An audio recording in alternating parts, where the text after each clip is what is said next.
Bonjour, ici Chantal Bossé de Chabos, présentation et communication visuelle.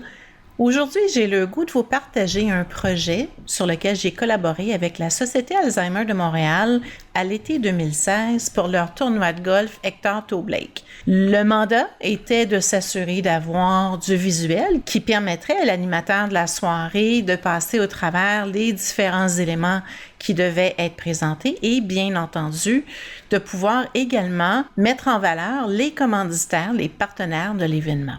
C'est une présentation qui est somme toute assez simple, avec un look soigné.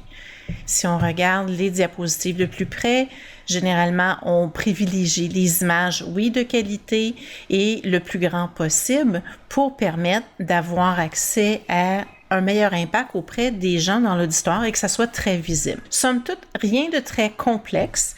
Et si je passe en mode diaporama pour que vous puissiez voir, on remarque que tout est très simple, donc pas d'animation extrême qui détournerait l'attention du message de l'animateur de la soirée.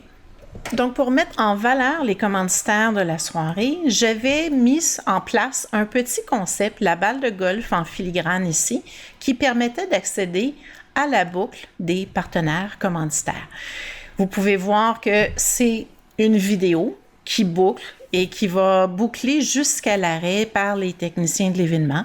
Donc, pendant des pauses, pendant le repas, pendant différents moments de la soirée, on pouvait avoir la boucle des commanditaires et c'était le cas aussi au niveau de la journée pour permettre de remercier ces gens-là d'avoir participé à l'événement. Donc, on peut voir le défilement et on peut en sortir de cette boucle simplement avec un clic et revenir à la diapositive où on était. Ce que je vais faire, je vais vous montrer le petit truc que j'ai développé pour ceci.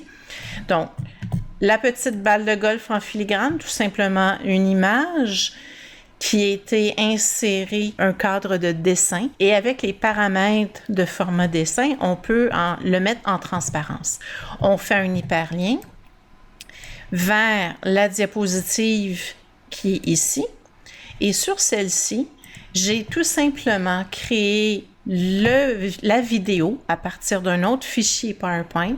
Pourquoi j'ai fait ça? C'est qu'en faisant le fichier vidéo, je pouvais le boucler, je pouvais l'avoir dans la même présentation et ça nous permettait d'y avoir accès facilement et rapidement.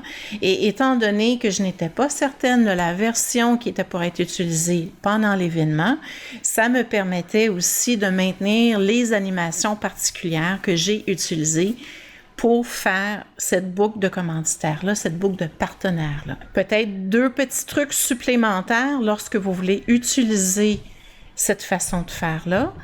Là, je vais arrêter la vidéo, je vais vous montrer. Lorsque vous êtes en diaporama, vous allez devoir venir dans la case « Afficher les contrôles médias » et décocher. Sinon, en mode diaporama, vous allez avoir les fameux lecteurs vidéo, ce qui ne ferait pas très professionnel pendant la projection. Et vous avez un autre élément aussi à faire comme changement. Dans vos paramètres, vous allez venir dans vos options et dans « Options avancées », vous allez venir un peu plus bas dans la portion diaporama et décocher, afficher la barre d'outils contextuels pour enlever tous les petits outils qu'on retrouve dans le bas de l'écran en mode diaporama. Ça, c'est nouveau depuis 2013. C'est très pratique lorsqu'on a une formation à donner avec du visuel, mais dans le cas d'une présentation pour un événement, c'est préférable de s'assurer qu'on n'ait pas cette petite barre d'outils-là. Donc voilà, j'espère que vous avez apprécié. Si vous avez à créer des diaporamas pour des événements, ce que je vous suggère, de bien planifier votre structure, de ne pas hésiter, comme vous pouvez voir en mode trieuse, je rajoute la même diapo qui serait une diapositive de titre, par exemple, à différents intervalles. On réutilise du même visuel, on s'assure de créer quelque chose qui est uniforme avec les couleurs de l'événement et on s'assure aussi que c'est facile pour les gens de la techno de pouvoir opérer le montage et de suivre l'animateur de votre soirée. Alors voilà, si vous avez des questions, des commentaires, Et n'hésitez pas à les indiquer ci-dessous. Et pour lire le blog, je vous invite à visiter chabos.ca/blog.